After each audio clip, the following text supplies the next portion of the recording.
All right. We're almost on time today. We're getting better. The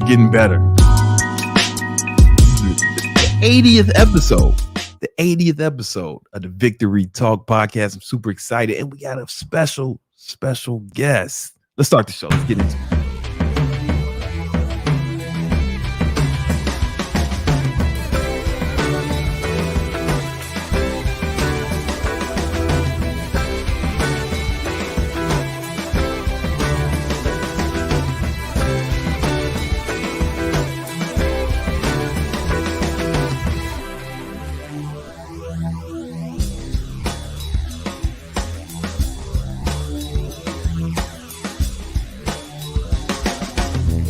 All right, let's go. You know what it is. Another episode of Victory Talk podcast. This is episode 80. You know what I'm saying? People they wasn't expecting us to be this early. You were only a little late today. You know what I'm saying? But we're super excited. Got a special guest. I'm gonna introduce him in a minute, man. But first, we're going to hop into it because I got a lot to say, man. But first, we just got to have a quick word from our sponsors. The first sponsor is, of course, man, Big Money Methods, the new newsletter. Check it out. He's free to join. Show you how to get his methods to get big money. That's what it's all about, right? And it's written by me and the homies. Make sure you subscribe. It's 100% free. You're going to get 2 emails with chock full of information to help you get money, make shit happen, help you come up, man. You know, because I've never scripted a YouTube video out of thousands of them. If I was a better YouTuber, I would, but I'm not. So we are where we are. But this gives me a chance to consolidate my thoughts, have a team of editors, army editors. Y'all seen me right before. An army of editors, proofread it, correct all the misspellings, which is almost every word. And present it to you in a more in a fashion that's easier to consume, right? So make sure y'all subscribe to the newsletter now. All right. And our second sponsor, right, is Thot repellent. You got to. This is the easy to apply spray that'll keep the hose away. See, here's the problem. A lot of you guys, you're going to start watching the Victory Talk podcast as you've been doing. And you subscribe to our free Discord where you get to download my free courses. Next thing you know, you start making all this money. And what happens? Then the thoughts come. They're trying to take you off your grind. They'll be like, oh, you can stay up. You don't have to work so hard. You have to spray them down. Right, because really think about it, man. The average man, 17 pounds overweight with less than $1,000 in the bank account. These are real stats in America, right? So when she sees you all ripped from the free courses in the Discord and making all this money, you're gonna stand out. You're gonna be her Prince Charming, man. They all it's gonna be like that scene. Here's what life's gonna be like for you. It's gonna be like that scene at the end of I Am Legend when all the zombies trying to get into his home. It's gonna be you. So you can spray this on your body and you can put a perimeter around your house. So we're gonna get this out to the market this year with your help. All your super chats go for research and development for Thot repellent. All right. Here's the because it's made by ballers for ballers. Because listen, guys, every day in America, a baller falls victim to some thought. We've seen it happen recently, man. What's his name, man? Kane the Conqueror. You know what I'm saying? We've seen it happen to him, man. He lost all his deals, man. He was running away from her. Don't let it happen to you, brother. Get some thought repellent, and we're gonna get this to mark. All your super chats go through research and development for that. So start super chatting. You know what I'm saying? You can be a hero. All right, it's today's guest. Today's guest, I met not long ago in Las Vegas. We were both speaking at the same event. He was the headliner. I was on a panel. Give you an idea of the dominance hierarchy. And And he invited me out to dinner with some other ballers and shot callers, and we're all having dinner and stuff. And then the next day he was like, "Oh man, I gotta stay because my plane, the engine is too hot." It was like a heat wave in Vegas. Like, it's too hot for the plane. I'm like, damn. Like, the planes, like the whole Las Vegas airport is shut down. No. His private plane, the one that he owns. Just to give you an example, just to give you an idea of what kind of balling we're talking about. All right. He started, I think, memory served me, 5 different businesses. Five. Lots. And 3 of them he sold for millions, multiple millions. Right. He's a true baller shot caller. He's also written this amazing book we're going to talk about. It's called Buy Back Your Time, bestseller book, Buy Back Your Time. And he's just, super smart dude. I joined one of his programs. He's also a coach. And I just joined the day he met him. He was like telling me how much it was. I was like, man, sir, take my money, man. I don't have a plane. I'm over here. My plane can take off. Why? Because it was huge and tons of other people were on it. You know what I'm saying? I had to wait in a line and shit to get on it. There's always another level, right? So without any further ado, I like to bring one of my new coaches, actually, the big homie, Dan Martell. What's going on? What up, man? This is fun. Yeah, man. This is I had to have this. Yeah. I had the early prototype of Thot repellent. Yeah. And that's how I was able to find the time to work, exactly, not get distracted to get the jet. Exactly. So I'm just saying, whatever they got to do to super chat to support this product. Yeah. Big you wouldn't fan. be where you are without that. Come on. They're trying to distract you, man. They're trying to distract you. One of the biggest distractions. Yeah. Man. So, Dan, you when I first heard about you, it was one of the Hormozis. It was either, I think it was Layla. She posted that she was getting training from you when they were starting their SaaS company. That's when you first came on my radar. And they obviously built their SaaS company and had a nice exit and everything. For sure, and you helped a lot with that. You're like the coach's coach. Sounds like people who are already successful are coming to you for more advice. If somebody, more today. I mean, hey, Brandon, this is fun. Like, I just want everybody to know, like, this is cool. You run I think you're super creative, and obviously I've been a fan. King Keto, dude, you're a legend. Just so you know, like my whole, like when they found out we were having dinner, my whole media team, these are all guys that follow your stuff, known you for a long time. I've known you for a really long time. So it's an honor to be here. Oh, thank you, man. I mean, I spent most of my time in my life building software companies. Mm-hmm. So I've built and exited. I've been writing code since I was 17. I became a millionaire when I was 27, sold my first company at 28, then did it again at 31, then again at 34. So, and I think now I've invested over 125 software companies. So like Udemy, Unbounce, you invested in Suite. Udemy. Yeah, I was first money in. Oh, wow. Like all my angel investments, I've always been first money in. I just bought a company. So like today I have $100 million holdco where we buy software companies. So we bought one today called WorkZone. We just announced that. You bought it today. It closed today. How much did you pay for it? I think it was 13 mil. We buy. You just bought something for. You just spent 13 mil earlier today. We'll deploy 100 million this year buying companies. Come on, man. Yeah, Congratulations. Thank you. Yeah, it's funny, but it's like we've been working on the deal for 9 weeks. But it's cool that you did it today. It's like, it is cool. And like I share all that, but the truth is most people that don't know, I grew up, second oldest of 4, alcoholic mother, got in trouble with the law at a young age, ended up in prison twice by the time I was 17. Prison. Well, adult. There was an adult jail component, but I mean juvenile correction, whatever. It's Canada, so I don't know. In prison, I know that in the U.S. there's like different state, county jails, whatever. But I ended up incarcerated at 15, and then again at 16. So like nobody growing up thought Dan's going to do anything with his life.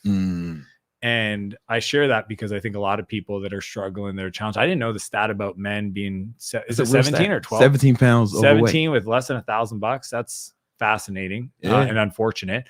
But like, I just grew up thinking I wasn't going to do anything with my life. Honestly, I didn't expect to live past 20. So to go from that to the entrepreneur that other, like you mentioned, like the Hormozis with like, you know, Alex Becker, many other people, the, you know, ClickFunnels, those I coached anybody in software just because I had a software background. Yeah. I usually got the call. And it's just what I did my whole life. Like I spent, you know, 23, I still today, like the companies I buy today are software companies. Wow. But then because of that software background, I learned how to do that, which is buy back my time. Yeah. That's my systems brain. And, you know, today I have the privilege of working with some of the best coaches in the world. What made you want to write the book? Well, because you didn't need the money. Like, nope. what made you want to? This is not a money maker. That's a passion project. Yeah. Number one is to buy back my time. No joke, dude. Like people saw the way I lived and they couldn't understand how I did it.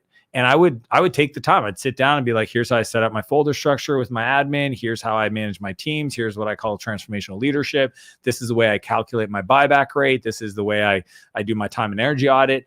And it just took so much. So like as a coach to the software CEOs, I run the largest software CEO coaching organization in the world. Like we have 1,000+ clients. SaaS Academy. Yeah. And that's where people, but that's like 6 years old, right? Like it's fairly new. I created the buyback principle for those clients initially. I've been doing this for about 15 years, but created that for them. And then just the more I grew my personal brand online, my Instagram account, my YouTube, everybody kept asking. So I wrote the book to buy back my time, but I wrote it for, I think there was 30 some names I wrote down when I was writing the book. Really? You had people in mind? Dude, I had my best friend, Nick, my wife, Renee, my brother, Pierre, like everybody that I was like, I love these people, but I wish because I have this philosophy that if you have people you care about, the best thing you could ever do is go be successful. And when they're ready, they'll ask you. So I call it the lighthouse versus the tugboat. Explain it to me. So my whole philosophy, and I learned this getting out of rehab. So I ended up in rehab at 17, saved my life. And one of the philosophies is like, hey, go out there and don't be running around telling all your addicted friends to go get sober. Just go be an example. Yeah. And then through that example, you'll work on yourself. You'll build capacity and resources. Then you can help them from that place. When they come to when they're ready. Don't try to push them in that direction. They come to you. Yep. And all I did was got out, stayed sober, started working on myself, started getting into business, started, you know, finally creating some level of success. And when my brother was ready, he called me out. He said, hey man, I gotta stop doing this thing I'm doing. I want to start a company. I said, let's do it. You know what I mean? Because I had the resource, I had the know-how, I worked on myself, I became valuable. Right. And I think like my journey was just so much of like struggle and challenges that even today, the thing I'm most proud of is the fact that I coach a lot of my friends, a lot of my family members. Yeah. Like some people that don't have the folks that know them best wanting their help. I don't know, man. You should ask yourself why. Come on. Just saying, like they see you. So if you're not showing up in a way that's inspiring, I think some people play small. And what I've learned is small is not inspiring. The biggest gift you can ever give somebody is to inspire them. Yeah. And you will not inspire somebody acting average. That's a fact. You know what I think about all the time, to your point, is I think about kids who are from like where I'm from, or like areas like that, like south side of Chicago, where it feels super hopeless, right? If you ever wonder why those kids are all gangbangers or they don't mind doing crime, because they don't feel like there's nothing else, right? It permeates, right? And I hope that those kids see me and be like, oh, there's a way. You know what I'm saying? I think about that 100% pretty frequently. Yeah. I think that's what we're here to do, man. I think we're here to become the person we needed most in our darkest days. And for a lot of those kids, they're looking up to you and saying, hey man, I don't got any positive influences, but I get to come on YouTube and watch you. Yeah. And like be inspired by your actions. Like I know that's what I'm doing. I call them the Dannies, right? Like the little Dannies that were like me, that I didn't have anybody in my life, an uncle, a relative, or anybody to look up to. So it was like, I was on my own trying to figure this stuff out. Yeah. Today, every time I create content, I'm speaking to the Dannies. I'm speaking to that kid. I mean, even me, right? Like sometimes if I sleep in, if I sleep past, I already hate myself a little bit if I sleep past 5, but it's intensified if I go on your story and I see you were up at 4:30. I'm like, you beat me. I love that you're watching, man. Yeah, man. No, because you want to. For me, I always try to measure myself against the people who I feel like are the best, right? And you're one of the best at what you do, if not the best, right? What I'm saying. When it comes, especially that SaaS shit, like everybody comes to nobody in SaaS, and I can say that like that's just what I do. Yeah, and I spent 25 years doing one thing really well, like at a all in level. Like built the companies, egged the company, invest in the company, wrote the code. I used to write software. And then now buying companies and building the teams that turn those companies around. Like we have a very structured first 100 days. Like business has always been my sport. The outlet was software. The book has pushed me into massive business. And it turns out the principles that work. And I think that's why Layla and Alex have always jived with my strategies. The software principles actually apply to most businesses. The idea of subscription, the idea of retention, the idea of lifetime value. These are things that are born software in that market really created those unit economics, because that's how you build software companies, right? You have to scale them up by making sure that people stick around, just like a gym membership, right? It's just like anything else. Yeah. And if they're there, how do I get them to want to spend more money to increase the value that they're receiving? And then once you've got that figured out, how do I get more people through the front door? Those principles are amplified in software. Wow. All right. So let's talk about that. If the principles from the framework of this book. So there's a few. I have some notes I'm gonna pull up. As you can see, I read. I love it. You know what I'm saying? I studied this shit because it's and that's a big distinction. Don't read books. Study books. It's a big difference. I study books. Yeah, it's and I can tell you do too. Some of my best books, they look even more fucked up than this because this is new, right? Yeah. Some of the books I go back to, I study, or I'll fucking pull up. I have a whole folder and notebook. Yeah, when we're reading, where I summarize my highlights. I'm not fucking around when I come across a good book, and this is one of them. All right, so let's talk about the buyback principle. Can you break that down for the audience exactly what that means? Yeah, it's some of the stuff I'm going to say is pretty controversial. Oh, you don't have to tell me, Dan. Because I've been saying a lot of the same shit, and I get clowned mercilessly. Motherfuckers be making reaction videos talking about it. Oh, I'll just pay someone to shit for me. I'm like, you don't get it. You sound like my wife. Yeah, that's how my wife's. You're you'd pay somebody to wipe your butt if you could. I'm like, babes, it ain't that bad. It's close to it though. And so I feel vindicated. For sure. Hearing you say it, and when you came out with the book, and that's one of the things I was like, oh man, this is amazing. So if you can explain it in your words. Yeah. So the buyback principle states that we don't hire people to grow our companies. We hire people to buy back our time. Because if you do the second, you get the first. You grow your business. If you do the first, you don't get the second. Unfortunately, and the movement I'm creating in the market of entrepreneurship is I want to teach entrepreneurs how to build companies they don't grow to hate. Say that again. I want every business owner, every entrepreneur, every CEO, every freelancer to build your dream and not grow to hate it. Yeah. Because that takes out most entrepreneurs. Not the fact that the market wasn't there. It was. Not the fact that they couldn't create value. They could. Yeah. They just built it in a way that was heavy and it sucked. Yeah. So then they decide to shut it down to go do some other business thinking that that's going to fix it. And the problem is that it's not the business. It's the way they show up in the business. They always, I feel like, I don't know, at least once a week, I have to convince some entrepreneur who comes to me not to start another business. I feel like it's almost every week I have to convince them not to start a new business. It's just to go deeper on themselves. Because I call it the complexity ceiling, right? I had a friend of mine come to me one time and he's like, doing this business, and for whatever reason, he's like stressed out. It's not working. He's got a dozen employees and he's thinking, well, I'm going to go do this other thing. It's kind of like this, but it's different. And then I only need 3 employees and I'll make more profit. And I go, here's the deal. You've discovered your complexity ceiling. It's you're feeling it right now. In the book, I call it the pain line. Yeah. And now you got a decision. You can either shut this thing down, go start from scratch, 3 or 4 years, maybe 5 years it'll take you to get to the same place you're at now, and you're going to feel the exact same way. it's not the business, it's how you're showing up in the business. It's your beliefs, it's your principles, it's your strategies. So whether it's 100K a year or 300K a year or $1 million a year or 3 million a year, they usually go in factors of 1s and 3s. Mhm. You will figure out what your next level of complexity is that you can handle. Yeah. And if you don't decide to grow through it, you're going to get stopped by it. Every level's a new devil. New levels, new devils. And, Well- and that to me is like the most beautiful part about entrepreneurship is Mhm. that it is the ultimate personal development program. It forces you to grow every level. And unlimited comp structure. That's the coolest part. Mm.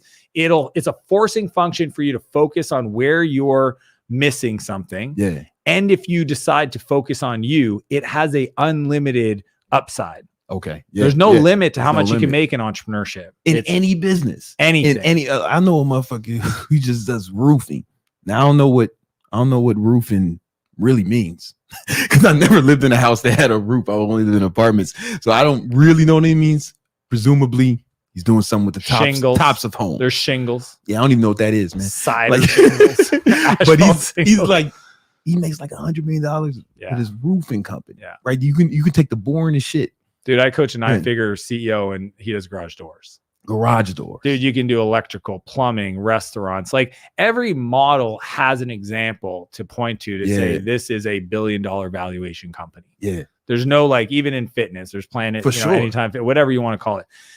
But it's the decision of the CEO, the entrepreneur, to decide to push through those new levels, Yeah. to face the devil, to decide like, this is my area that I got to go master. And without creating the space, right? That's why I talk about Mhm. the buyback loop. If you don't have the time to go become the person, because you're always bogged down by the noise and the pressure and the got a second minutes in your inbox and your calendar, then you just won't have the time to become that person.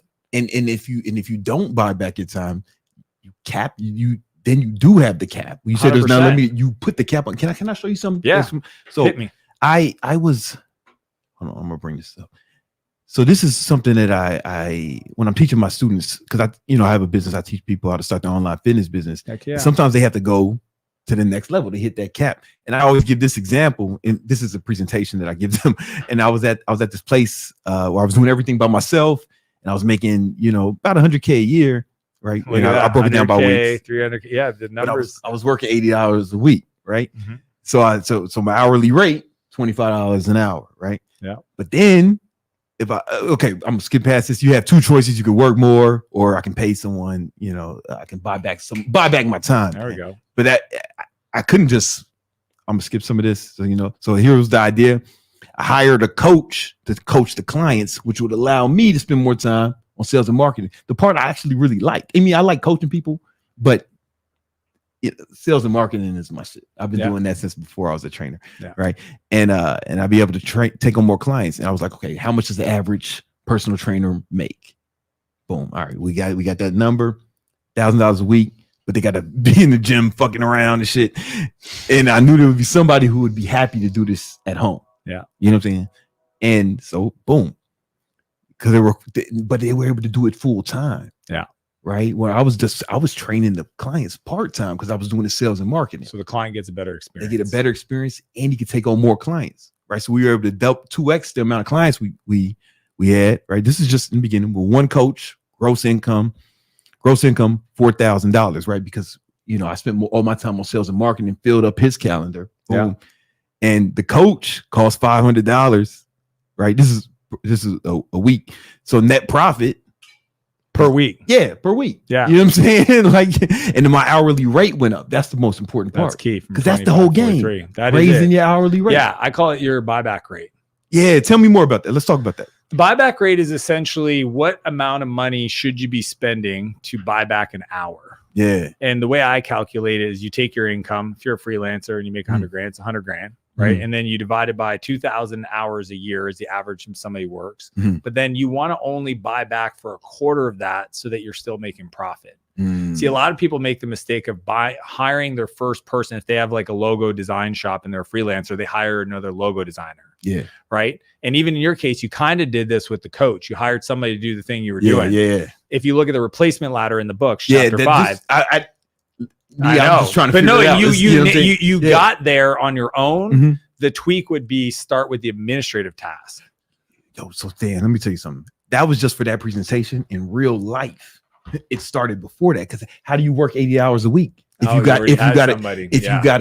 got to do grocery shopping, do your own cooking, right? So people understand. This is where I get the pushback, because people kind of understand this in business, but they don't understand it in life. So I'm just thinking about in your life, you probably have to get groceries, right? You probably have to clean. You probably have to cook and laundry and a bunch of other shit that I forgot about. Errands. Yeah, man. Errands, Go to the DMV. But it's like, I realized, oh, wait a minute, it's only a little bit more to pay someone to do my groceries. But I buy back all that time to clean my apartment. I could go on TaskRabbit and find someone to do it for less than my hourly rate. If I work during that time, it's a net positive, right? Yeah. Same with cooking. I was like, okay. It got to the point where it's like maybe ordering food makes more sense. Yeah. And laundry was actually the first one. Actually, that's the easy one. Wash and fold. Yeah. And that's how I was able to work 80 hours. That's fascinating. So most people don't go to the home first. I went to the home first. I love that, because if you read my book, I actually saved that for the last chapter. I saw you did that. Yeah. Because I wasn't sure if people were ready to hear it early, because they can't correlate home stuff to revenue stuff. Yeah. But you were smart enough to say, like, I'm not going to do these 10 or 15 hours of stuff at home. Yeah. And when I'm not doing that, I'm going to honor the calendar and work. Yeah. See, most people can't do that. So they're saying, hey, I'm only working 50 hours a week. So they got to make the productivity happen in those 50 hours. Yeah. I'm like you, man. I went straight to the house stuff. Yeah. It just made sense to me, because I needed to make more money, right, at that time. And it was before I was thinking that I hadn't even thought about hiring someone in my business. I thought I had to do everything, which you talk about in your book, right? I thought I had to do everything. So I was like, all right, what can I free up? And it was the domestic shit. So I got to the point where I was doing no domestic shit, right? Which freed up a ton of time. You know what I'm saying? And that's what people make fun of me. Oh, you gonna pay somebody to wipe your butt? Like I hear it, I'm like, yo, man, nah, man. You guys pay people to do stuff to your butt. Me, that's okay, right? That's fine. But that's all right. You do whatever you want, man. This is not the 90s. You can love whoever you want. It's not Hammer Time. You can do whatever you want. But for me, I only paid people to do the stuff that I didn't want to do. Yeah. I think that's the cat. Like some people love cooking. If I loved cooking, maybe I keep it. Yeah. I don't, but that's fine.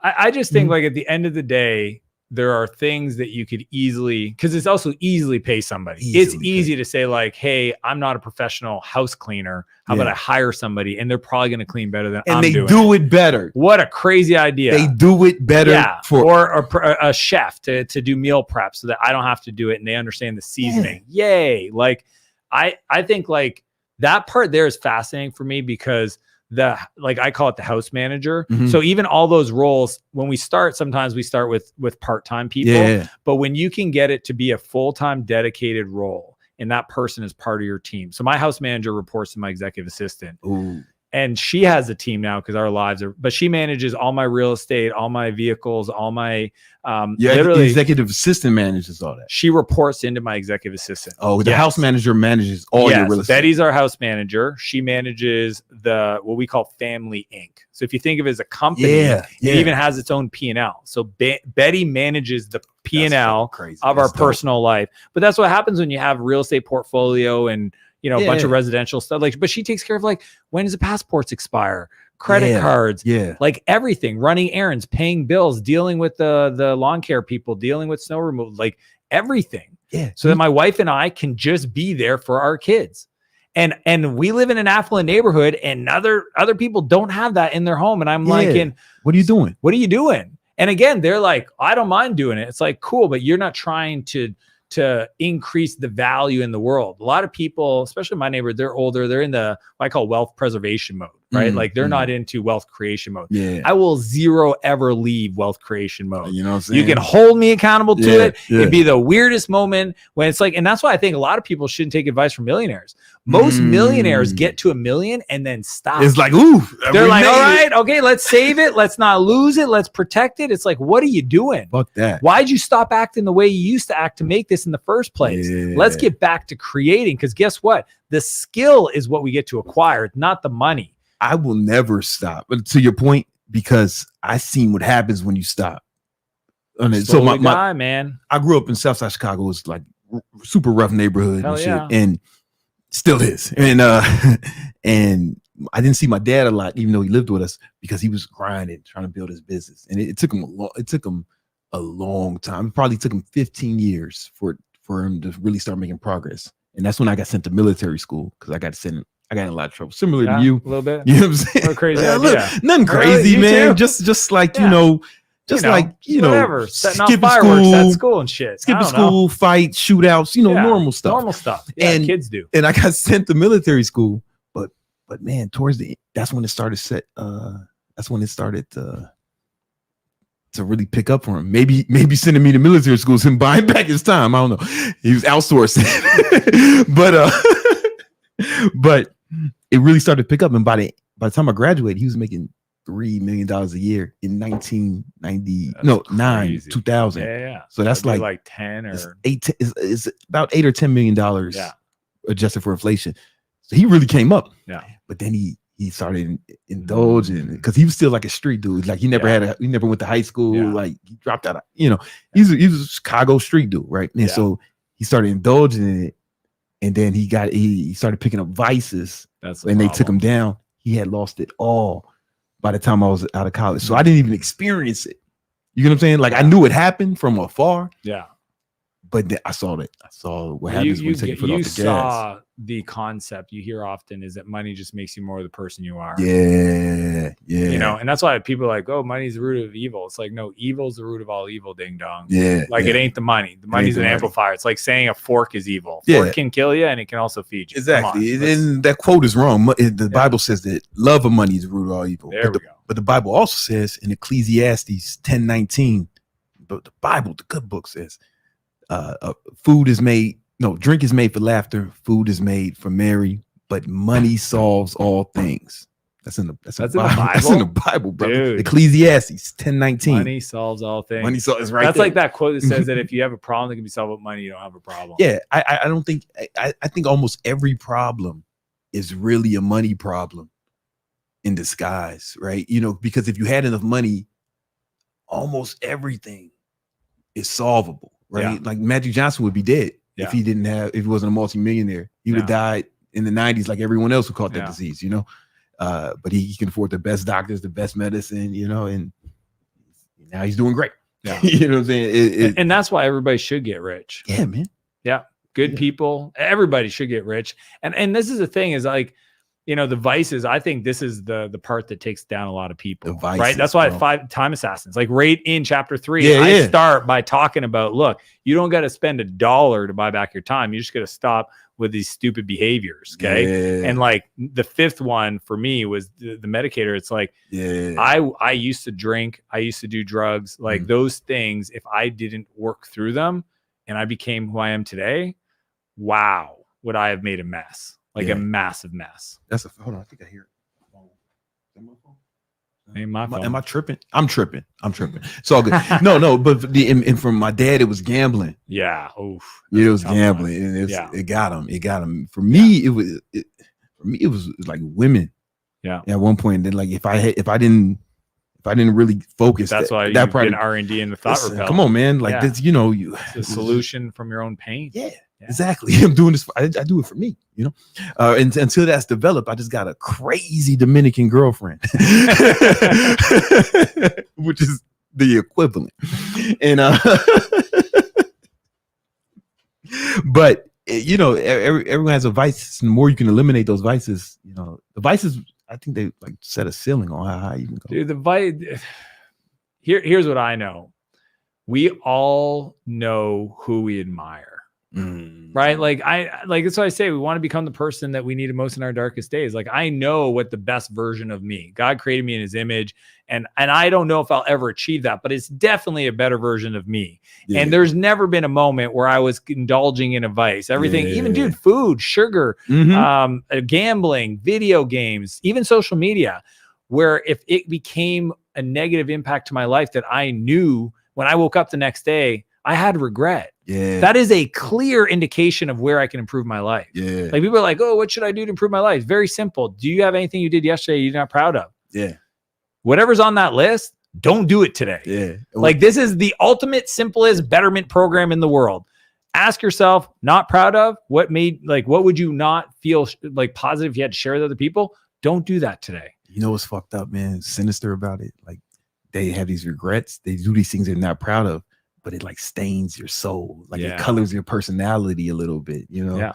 The saddest, meanest people are the least proud of themselves. Yeah. It's something I've picked up on. Yeah, they wouldn't. I mean, Theo Vaughn recently was he was interviewing Tony Robbins. I didn't watch Just it came yet. out, dude. It's great. And he does an intervention with him a bit because Theo kind of makes a comment quickly and says like, I can't even allow myself to be proud of me. He said that to Tony. So, you know, Tony's like, hey, let's talk about your emotional home. And I was like, oh, Tony's getting it. Theo's getting an intervention. It's about to happen. He's getting Tony'd. And, but it was beautiful to watch. Like he admitted, like, if I slow down enough to allow myself to feel proud, I feel like, you know, I didn't earn it or I didn't deserve it or whatever it is. And I think that's, for what it's worth, like I can just share my experience. What I know is that every time I hit a level or a ceiling in my business, I needed to go look inward. The answers were always within. They were always within. I used to think it was an achievement thing, hit the achievements, it didn't change anything. I used to thought it was a relationship, had a beautiful relationship, didn't change anything. And every time I hit a ceiling in my financial wealth, it was something I had to go ask myself, who do I need to become to overcome this? Every time. There was no like program, pill, coach, all those things I leveraged. They help, right? 1,000%. Like I needed direction, I needed guidance, but I already kind of knew that stuff. We were talking about that earlier. It's like sometimes you hire a coach not because you don't know what you got to do, because you need accountability. You need somebody else that you respect, that say things to you in a way that you're like, I've heard that before, but I don't think I was listening. And that to me, like I have an unlimited budget for personal development. Like I hire coaches all the time. Like I remember we met, and that's what I like about you. Cause you're like, yo, Dan, what do you got? And I was like, this, you're like, I'm in. I'm like, for real? And you're like, yeah, bro, I don't care. Like we were still in Vegas. You literally like send me the link. I'm like, I just sent it on Instagram. So, but that to me, that philosophy of saying, but what does that say about you? Right? What does that say about me? When I do that, it means I'm worth it. Most people don't trust themselves. They never invest in themselves because they don't feel worth it. Well, you ain't going to build a business if you don't feel like you deserve it, because you'll never get a penny more than you'll ever get that you think you don't deserve. Like, dude, when people are like, you know, what do I need to do? I go, you already know what to do. If your hair was on fire, if somebody lit you on fire, you would do anything right now to put the fire out. You're not acting that way to be successful. So you already know how to put the fire out, how to stop with the vices, get to the gym, eat cleaner, follow through, start reading, feeding your mind. I got nothing to tell you. You know, and it's like a lot of the people I coach, especially you sometimes I can see like greatness in them, right? And all they really need to do is drop some of these vices. You know, because I noticed in my vices gotta go. I noticed in my life when I stopped doing recreational drugs, I used to smoke a lot of weed. I smoke a lot of weed, and I started making more money when I stopped smoking weed, right? And when I stopped drinking, I started making way more money. It's crazy. But it's like the girl thing, the women thing. It got more out of hand. Like you said, money makes more. It got way more out of hand. Like I remember, you know, so I tracked my spending, right? And I remember 1 month I was like, damn, I spent like $60,000 on women, not like prostitutes, not paying them, but just like you know, man, hey man, look, you fly, this she bad, man, fly her here, you know what I'm saying? Like, because it was a lot of women, right? It was spread out. In one month. 1 month, but I was going super hard, dude. You when you decide to do something, Brandon, you do it at the highest level. I have no, but it's like because it wasn't even like buying them, right? It was like, how do I spend it? Sometimes, hey man, you know what I'm saying? I'm trying to smash. She live over here. All right, let's go. You know what I'm saying? Or like I counted like dates. You know, I counted flights. I counted hotel rooms. Dude, you know what I'm saying? Like, and the distraction, the time, right? But when I said, okay, let me get a girlfriend, and I just I started making so much more money. Like it's like significantly. Dude, I honestly like getting rid of devices. I had to tell the other day, you know, I don't know what compelled me. I was heading to the gym. I think somebody messaged me on Instagram and said like, yo, what do I need to do to be successful? Yeah. And it occurred to me, it's not what you got to do. It's what you got to stop. It's what you got to stop doing. You got to create the space by saying no to be able to say yes to your dreams. Like every yes is a no and every no is a yes. Yeah. So you got to say no to the vices to say yes to your dreams. Yeah. And until you, and some people are like, oh, I'll just cut back a little bit. I'm like, dude, if you could have cut back, you would have. So just like, let it go. Restraint is more difficult. Restraint is more difficult than abstinence. No shit, because you're changing the identity. When I quit drinking 12 years ago, because my wife got pregnant, that was the catalyst for me. Yeah, she got pregnant. I was like, I'm not gonna introduce this. I wanted to be a transcendent character in my family. I wanted to be a person who changed the lineage of my family tree. Yeah, and I knew that if I would have kept drinking, I would have propagated what I experienced. Okay, my mom was an alcoholic. I knew it was in my body. Like I knew better. Some of that, so a lot of addiction is, there's a DNA component. Hell yeah. Sure. So I decided to quit, and I will tell you, it was one of the most important decisions I ever made, man. Yeah, my boys got a better dad because I made that decision. Oh, 100%, 100%, 100%. Yeah, and then even me, like, when the women was like the hardest thing, right? But it's like I don't want to teach that to my son, dude. Like what I'm saying? Because I want him to be different. I want him to have a better example. My dad did the best he can, but he was a street dude from Chicago, man, like a hustler, gang leader who like figured out some stuff, and to make it happen, And I saw the good and the bad, but I think luckily I was able to see the bad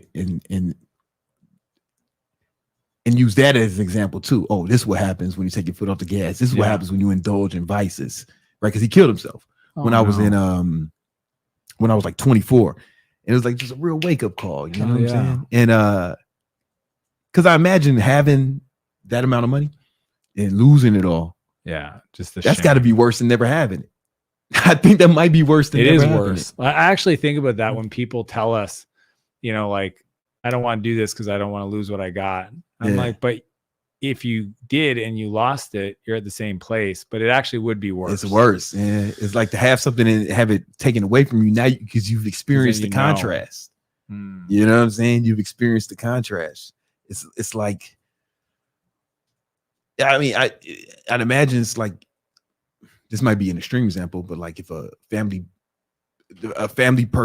member dying versus a family member never existing, right? It's nothing. You don't even know what it's like. It's people, when people's parents die when they're like too young to understand it, versus when they experience older, it's different, right? Obviously there's more to it than that, but the contrast is what totally is fucks up. All right, I got another question. Do we have any super chats before I get to my next questions? I think we got some for Dan. There's a hero came through $20 for Thot repellent. Yeah, we got. We're gonna get that out to market. I'm gonna push this one first. Yeah. Know me, homie, 20 Canadian dollars.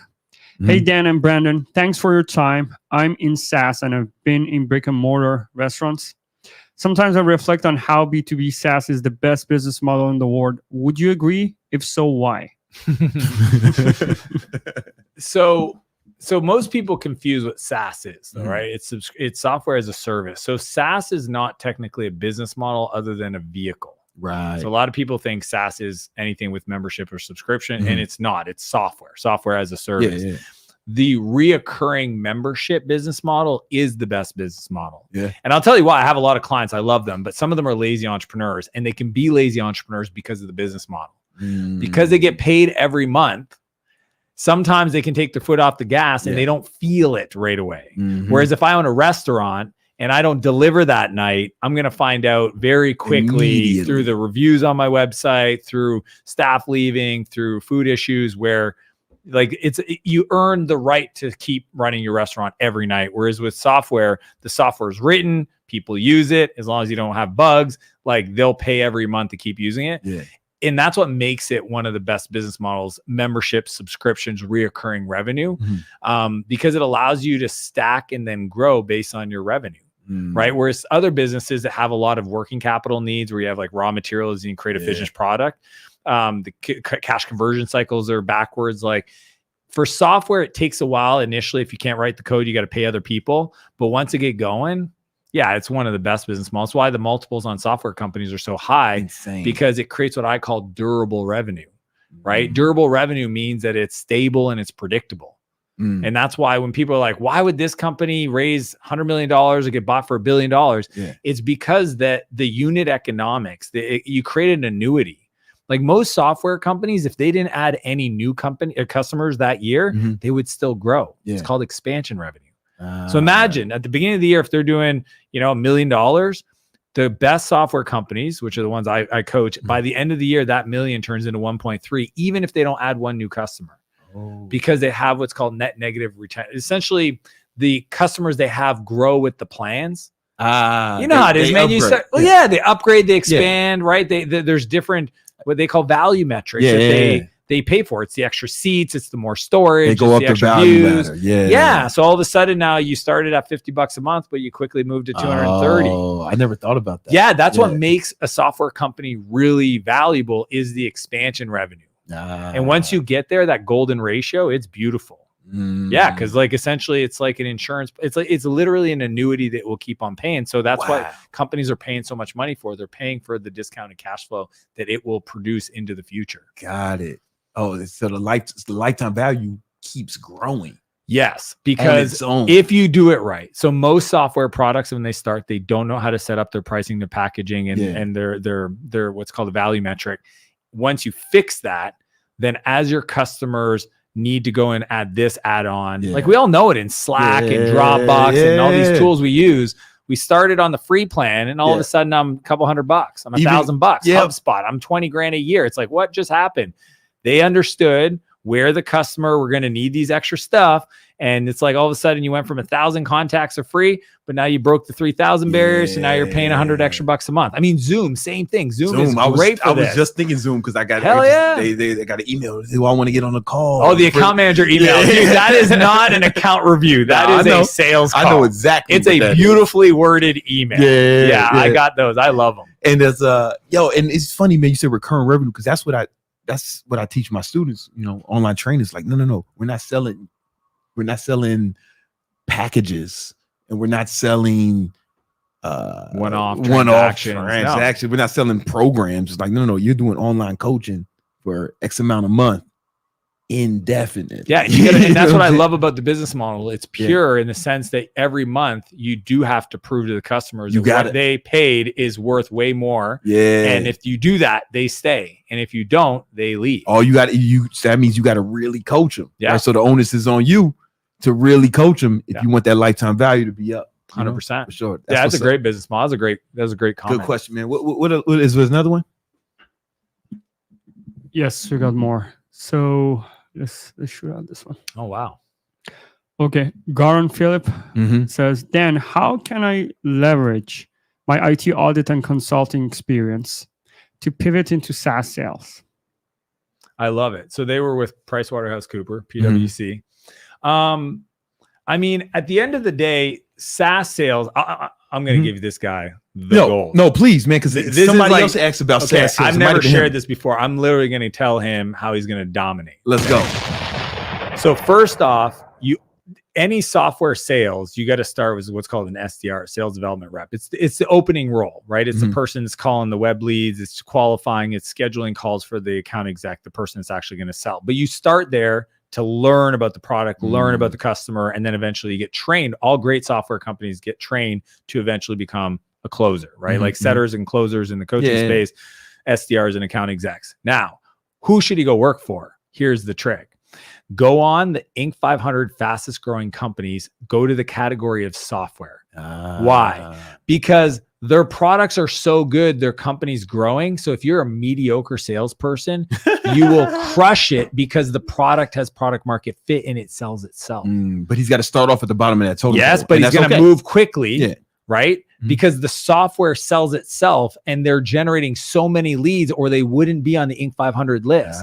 See, most people go and get whatever companies in their town. It's like, no, go to the best companies that are already growing. It's like the old saying that high tides rise all boats. Would this be a remote position? Yeah, most software sales are remote. This is what my sales people teams, ask about the remote shit. Yeah, the remote stuff. Yeah. And at the end of the day, just find the ones that allow for remote work. But a lot of software companies have distributed teams. I'm glad you said that, because people have been asking me a lot about how to get a remote sales job. And I've been there's actually a website just for remote jobs. What? I think it's remote.co, right? We use remote.co. Anybody? Team? No, they're not my people team, so they would know. But I think it's remote.co is a website for just companies hiring remote people. Got it. Because I was like, listen, because all my salespeople are people who went through my program. Yeah. Because I teach my students how to sell. So it like cuts down my training.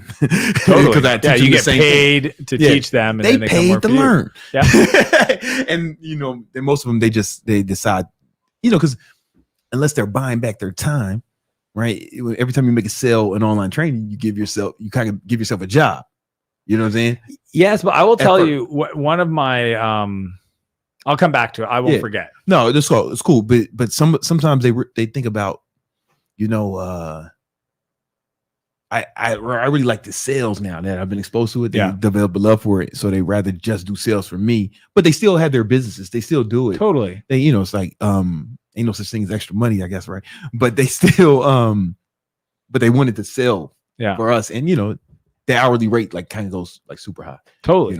The coolest example of this, because I think two things. One, sales is the only profession I know of that for you to get better at sales, you get to become better. Yeah. That's awesome. Like my marketing team doesn't get exposed to self-development and personal development and growth. My sales team, they live in it.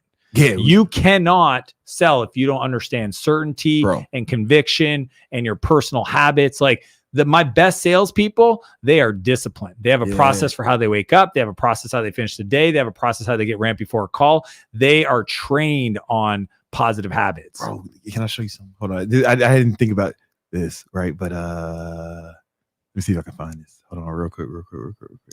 Because so this is one of my old.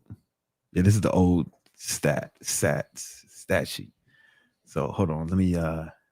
I'm gonna pull it back because it's the old one, so I got to go back a few months. While you're doing that, I'm going to share a quick story. Yeah, go ahead. So a lot of people in sales, and I tell this to every one of my salespeople, and I have multiple companies. Because some people are like, how do I make more money? Yeah. And say, here's the deal. I'm paying you 1% of your revenue, right? Yeah. Like you have 1% of revenue. You need to do a time and energy audit of your own calendar to figure out how can you get more time back. So you're getting paid commission to produce, and then you're being distracted doing laundry, groceries, all that stuff. Bro. So right off the bat, you got to think about that. But you should also look at just the production line of your work. Like, where are you spending your time? Data entry, scheduling, follow up. So I share this all the time. I mean, I wrote a book on it. Yeah. One of my sales guys, Wendell, decided to take this to the next level. Tell me about Wendell. So Wendell, on his own dime, asked me one day, he goes, is it cool if I hire my own assistant? I said, you're going to pay for him? Yeah.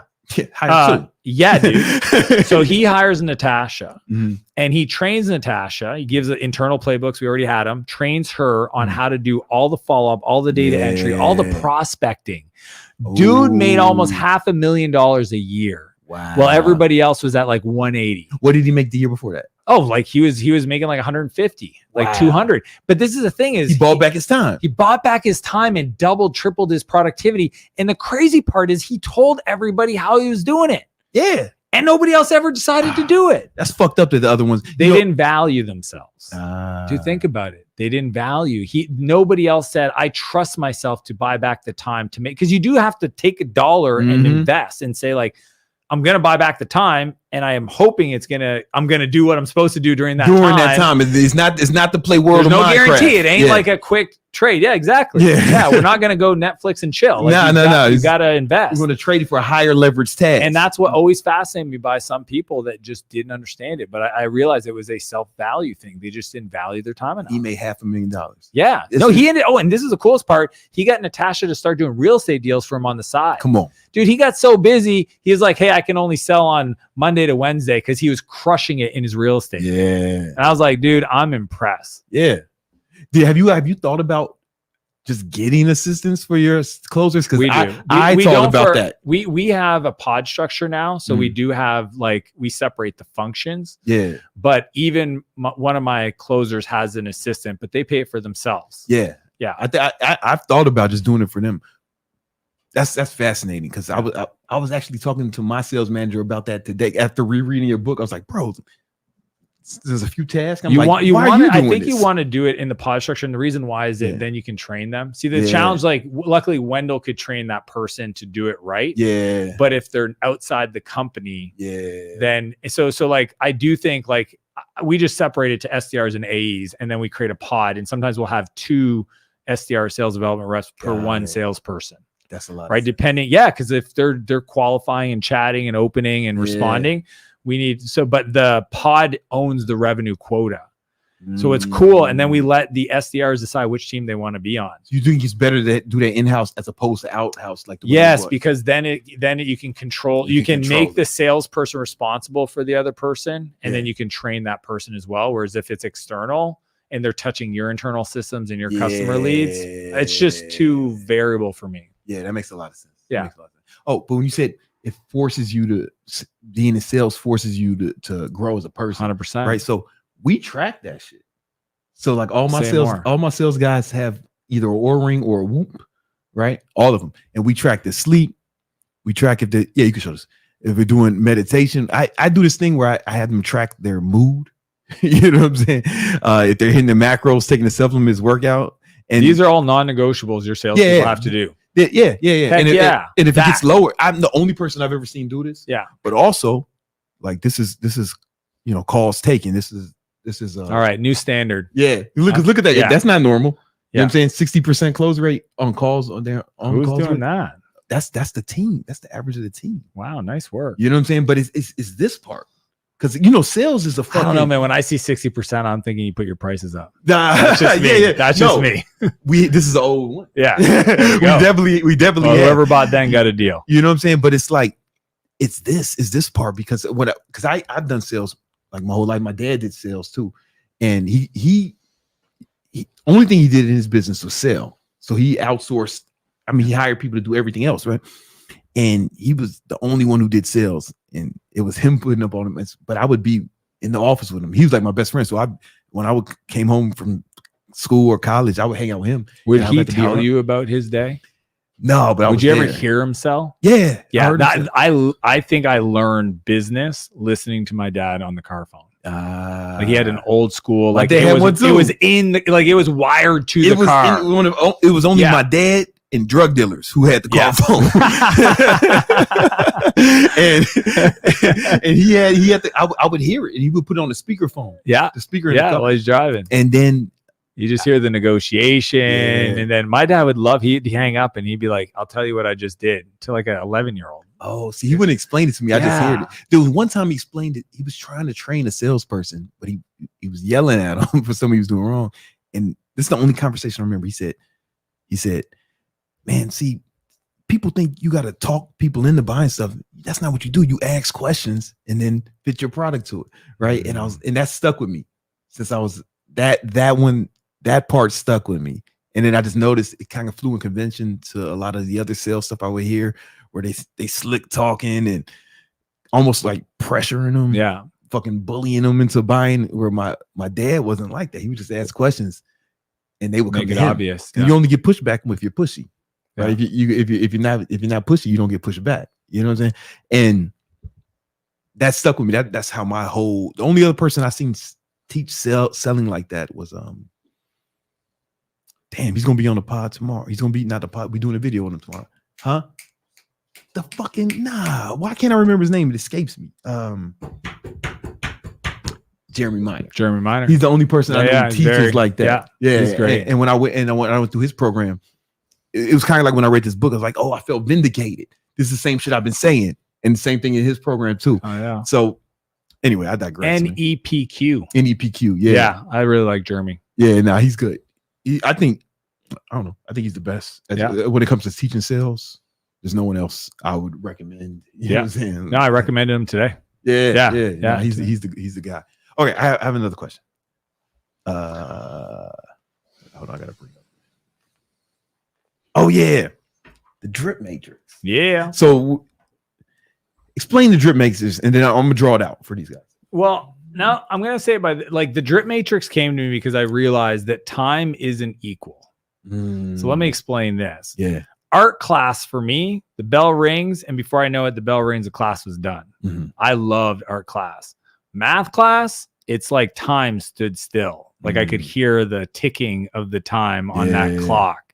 So I quickly realized that there was things that I enjoyed doing where I got into flow state, and there was other things that I hated doing. So once I brought that to my work, and it took a while because I used to think I grew up with like work ethic, and you got to do things nobody else is willing to do, and you just got to grind. And it's like, or you earn the right to buy back your time to not do that stuff. Yeah. So the drip matrix came from that philosophy. Because if you think about the bottom left quadrant, let's draw it out for him. I got it. It's an acronym. So drips is on the bottom left quadrant is delegate. Okay, so this is all the stuff that you should not be doing. All right, I spell words wrong. Bottom left. Left. Oh, bottom left. Yeah. I apologize. Yeah, bottom left is delegate. Yeah, delegate. And delegate is just the stuff like when you were saying, hey, you could clean, you could do this and grocery shop. These are things that you shouldn't be doing, right? So for me, I think like email and calendar for most entrepreneurs, if they have a good admin, you shouldn't be doing that stuff because it's a big time suck. So this access is things that don't make you money, right? And that you don't like to do, that you hate, or don't like to do. The XY, So one on the right side makes you money. The other one is sucks your energy. All right. So these are things you love, things you hate. Yeah. And this is make you money. And this is make you money. Got it. Top. Yeah. So bottom left is all the stuff that you shouldn't be doing. Just delegate that out, right? Yeah. Low cost to pay somebody. Anybody can do it for the most part. And you don't like doing it. So I've never created an invoice in my life. Yeah. I have no interest in learning. I don't want anybody to teach me. I'm never going to do it. Refuse to do it. Fuck that. Yeah. And then on the top of that is replace. And this is the replacement ladder. So this is once your business starts generating revenue, what's the sequence of hiring? So you talked about hiring a coach and I said, I agree. But before that for me would be an admin, but the admin would also be a great opportunity for delegation anyway. So it's kind of like the first quadrant is, admin type hire, but at least just delegate stuff off your plate, just say no, delete it. Just some people do stuff they shouldn't do it. Yeah. Like doing too many things. How about you do less? And go all in. For sure. And then the replacement is about like the sequence of replacing yourself out of your business. So it goes first level is admin, then it goes fulfillment, then marketing, then sales, then leadership. Those are the 5 levels of the replacement ladder. Okay. So that's replace. The bottom right quadrant, once you buy back your time, then it's fill.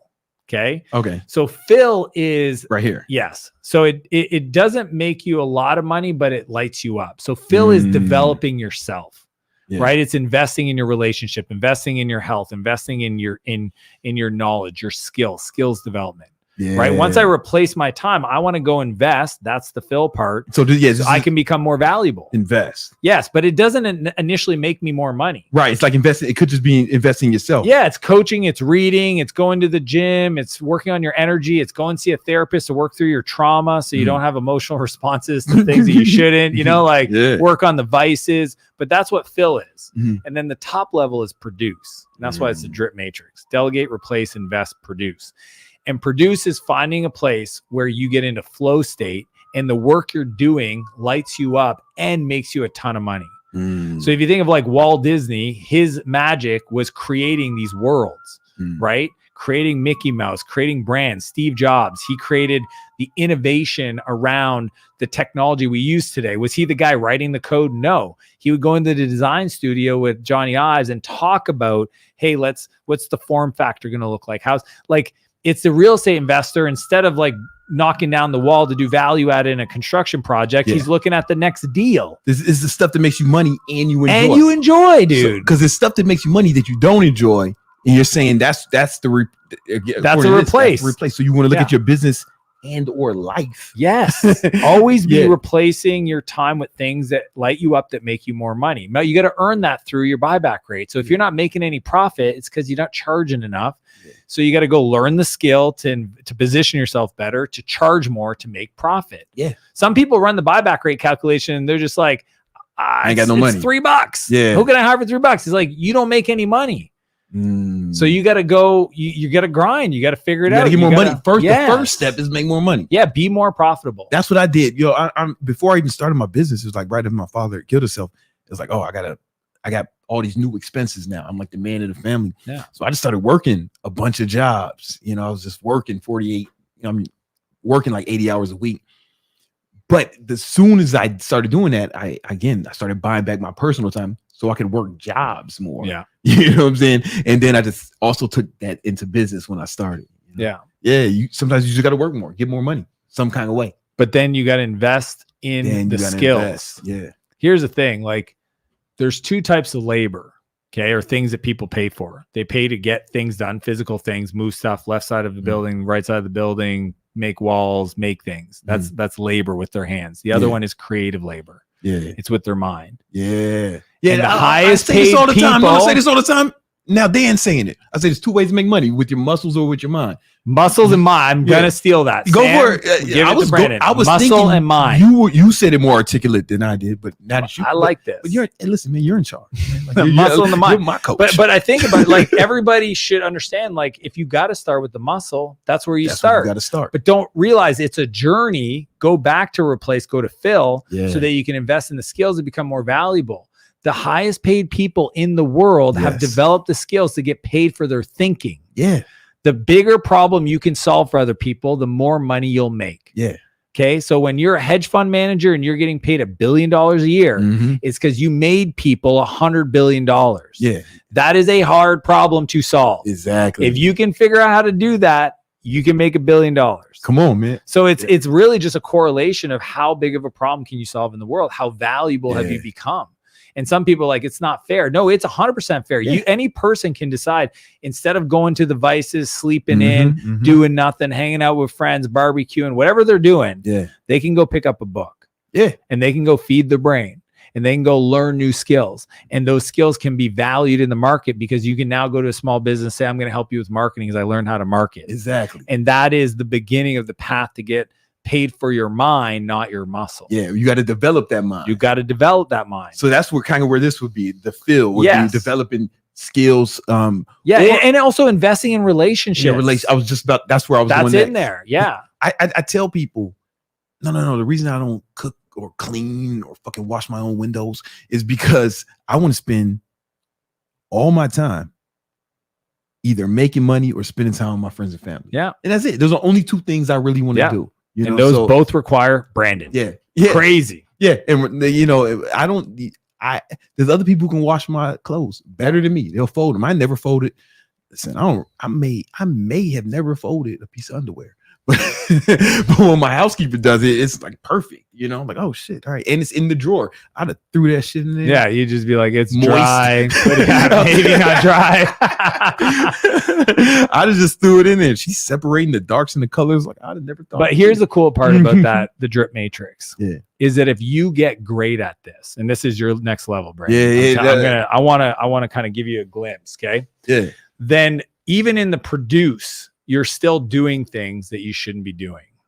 Yeah. And this is where, when I coach people at the highest level, it's tough for them, because they're like, but this is the thing that made me successful. Yeah, I know, but this is not. We have to renegotiate. We have to audit our calendar. We have to actually say, is this really a needle mover or something that you're holding on to because you have a belief about what it means? You want to look at my calendar now?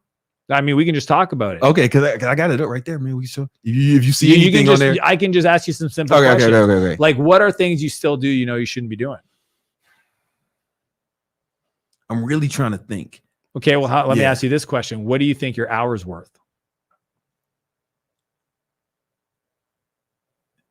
I know the exact number. But I have to look it up. Like I have it. You had to guesstimate what it is. Again, you take your annual income. I'll do the calculation. Yeah. And I usually take profit and then like the buyback rate isn't your gross revenue. It's your kind of profit. Because that's your value after creation. Tax. No, we can do before tax. Yeah. And the reason why is because essentially that number tells you how good are you at creating value in this world. Mm-hmm. Okay. It's undisputable. If you want to think about like, what is the most impressive entrepreneur? It's the person that creates the most equity value in a 12-month period. Mm-hmm. And maybe a couple of years ago is Elon Musk. He had like $182 billion of equity value in a year. Mm-hmm. Pretty freaking amazing. Mm-hmm. Right. So that's the number we're looking for, is how much profit did you generate? I'm gonna tell you exactly. And then divide that by 2,000. 2,000? Yeah. Why 2,000? Average hours people work in a year. Okay. I know we all work more, but let's just use 2,000 to kind of normalize. Right. I remember you said that in a book. Yeah, that's the buyback rate. All right. Oh, if we're doing that number, then I want the hourly right. Profit. Okay. Whatever that is. All right. I'm gonna tell you that number divided by 2,000. Divided by 2,000. 750. Okay. So what's interesting is you're probably doing a ton of stuff that you could pay somebody else less than 750. Now, that's not the actual buyback rate. That's what's called your effective hourly rate, your EHR. Mm-hmm. Take that divided by 4. What's that number? I mean, it's still a pretty high number. 187. So 187 on an annualized basis is, it's like 200 and some thousand, 300,000. So anything you're doing, leading the sales team. Yeah. Just saying. Yeah. Those are things you shouldn't be doing at your scale. Mm-hmm. Now you got to buy back that time and then ask yourself, what do I go fill it with? And because you're making a lot of money, you might not have the need to fill it. But when you're playing the game that I teach, the buyback loop, that is the game I play. Every year, like even this year, I hired a GM to run my media company. I partnered with a guy to be the CEO of my investment stuff. Mm-hmm. Like I'm always saying, how do I buy back like major blocks of time? Okay. Even things where I'm like, this is what Dan needs to be doing. No, he doesn't. Like my media stuff, we were looking at my YouTube stuff. Sam runs the whole thing. So he does the initial creative outline. He's working with all the people. He's doing he's packaging up. He's my Johnny Ives. And then we sit down, we use the 10-80-10 rule. So 10% ideation up front, him and I jam. He takes 80% of the effort and goes and does initial scripts and research and design and figure out how to make the whole thing work. And then Dan's the talent on camera. But when Dan's the talent on camera, it's a block of time. I show up, I do the thing he needs. I'm there for 90 minutes and then I roll off. So you really need to look at your production line and say, where am I spending the time in my calendar? Where can I start hiring people for less than $150 an hour, which is a lot. And then have the faith that you're going to reinvest in things that are bigger needle mover initiatives to make 1,000 an hour. You know, it's funny you mentioned that because now Nima and Harry, they do everything. Like I don't know how to turn on the cameras. I don't know. I don't know how to do nothing, and I don't want to know.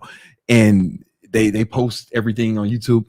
And I remember we talking about me running the sales team. My boy Brian runs the sales team. Like he's my best friend. Brian who? Brian Smith. Okay. You know what I'm saying? And he runs the sales team. And he's also one of the best sales people too, right? I don't know if that's a conflict or not. We're going to see if that works. If a player coach, right? But we got him to do that role. Oh, that's new? Yeah, that's relatively new. It usually doesn't work. Unfortunately. Yeah, that's what I told him when he was asking. Dude, I had a sales guy. He's laughing because I know better and I did it recently. My top sales guy, I needed somebody to lead. We grew really quick. I said, hey man, can you lead the team? His numbers went down by 1/3. He didn't lead the team properly. I said, Dan, what are you doing? I took him out of that role, gave it to somebody else. He tripled back his revenue. The whole team is producing. Yeah, it usually doesn't work. Yeah. So a sales manager is completely different than the salesperson. Yeah. Like a salesperson that lives and dreams for the art of the hunt. They're not a sales manager. Sales manager, somebody does one-on-one skills reviews, audits, calls. Like there's just the comp structure. They just think about it differently. Yeah. Yeah. And again, it's because what we want to do with the player coach is saying, hey, you're still going to produce, so you're not a cost. You know what? I was going to give. No, it's really. I was thinking he's like my best friend. And I want to get him the cash. Yeah. You know what I'm saying? I'd rather pay my boy. That's what he's going to get paid if he's selling. Yeah. He made a lot of money last year. He made a lot of money. No, and I honestly, I think like at your level, a sales manager that can build the infrastructure so that you and they're responsible for hiring, training, developing. They're creating the stairs. Like real sales leadership looks completely different than what most people think when they're just a salesperson. Yeah. And having somebody you can lean on and say, hey, can you just go, you got quota, manage it. Like that is probably a big opportunity for you. And then I would say, whatever you're doing in lead generation, are you running that still? If you go on vacation for 2 weeks, your leads keep running. The ads keep running, not the organic. Yeah. You know what I'm saying? A lot of it, it won't run as well. Yeah. They won't run as well. Yeah. We'd feel it. Yeah. You want like, that's why the replacement ladder goes marketing after fulfillment, because marketing leads have to happen for a sales team to be productive. And that's why I tell people keep selling, but have somebody else manage lead generation and give them the lead quota. Yeah. And if they can't hit it, find somebody else. Yeah. But it's not an agency. You can start off with an agency at first, but my whole thing is what I want to do is have dedicated leaders owning numbers. And then those are my direct reports. Yeah. Like you only want 1 or 2 direct reports if you can, so that you can go do the thing that only you do best, which is investing in relationship, affiliates, distribution, and innovating, creating new products. Right. And you know what, Dan? I see, guys, I want y'all to understand this. Like, this is why you need a coach, because they can see things. You know, it's hard to see the picture when you're in the frame. Yeah. You get what I'm saying? Like, you guys are seeing it in real time, like things that I can improve that I didn't even see. You know what I'm saying? Like it's a good example, I think, for people of why everyone needs a coach. You know what I'm saying? Yeah. Coaches watch the game tape and give you feedback. See, a lot of people make the mistake of being in a program and they think they have coaching, and they do. They probably have like, I have a program I coach, but there's a difference between and my one-on-one coaching. There's a difference. Like I coach with Ed Milet. Yeah. That's way different than what people think they're getting in Arte or whatever group program, right? Yeah. Because you want somebody that looks at your footage and gives you critique. You want somebody you say, here's my organizational chart. How am I not? Because like at the end of the day, this is how I look at business scaling. This is what my company team looks like today, January 1st. I want to double my revenue. What does this need to look like December 31st? Yeah. And if you've never done it before, then you're paying the ignorance tax the whole year trying to learn fast as you make player coach, that didn't work. You make all these mistakes. Marketing, I'm gonna hire an agent. Oh shit, that didn't work. How my buddy did it. Like, and then, but what I do is I say, oh, this is what it like from here to there. This is what it looks like. Yeah. Now you know that's the pattern to match. Yeah. So you don't, and then let's talk sequence. You want to go 1, 2, 3, 4, 5. Yeah. So Brandon, let's just go 1, 2, 3, 4, 5. You're like, got it. Let's go make money. Hire the person. How do I hire? The book I teach that, but even like the idea of people. Think about this. In business, there's 2 engines to create. There's a customer engine and there's a talent engine. Most people don't invest in the talent engine. It's the people side. Yeah. So to the degree that you can acquire talent and retain them, dude, I call it retention and development. Yeah. So I need to not only retain them, I need to learn how to develop them. Yeah. Most CEO entrepreneurs do not want to do that. Like it's boring work, one-on-ones and personal development plans and leadership and all. It's like, it's not creative. It's not building the revenue engine. It's needed and arguably at scale. If you think about it, if I can get my customers, if I can grow my customers by double and improve the team's efficiency by double, and they meet at the same time, then that's how I can scale with ease. Yeah. But it's when the business is more profitable. Dude, it's so, this is the profit gets unlocked. And guess what? You can go on vacation now. Yeah. This is why I love the replacement ladder, because after about 4 hires done properly, you now have a business that makes money while you sleep. You have somebody who's responsible for generating leads, somebody closing those leads, somebody delivering on the fulfillment. You might still be involved in certain pieces, but you actually, it's not many hires where you can get free from your business. But most people will never give themselves permission to do that because it's scary. Because they're hiring to grow to, like you said in the book many times, they're hiring to grow the business as opposed to hiring to buy back their time. Exactly. And your job is to buy back the time to go invest it in becoming more so that you can show up better for your team. Yeah. Man, that's why having a coach is so important. Like, this is just reaffirming that, you know, even in my program, the first 12 weeks, everybody who joins, they get a one-on-one coach. That's awesome. Because I know this. I know what you're saying. Like, if I just gave them a course and said, hey, man, figure it out. It ain't. It's a good place to start if you don't have the money. But it ain't. That's why we don't do a course. We don't. It's like we call it a mentorship program, and we give them coaching. You know what I'm saying? Like, it's important. It's important. Oh, so it's funny, man, because when I sorry.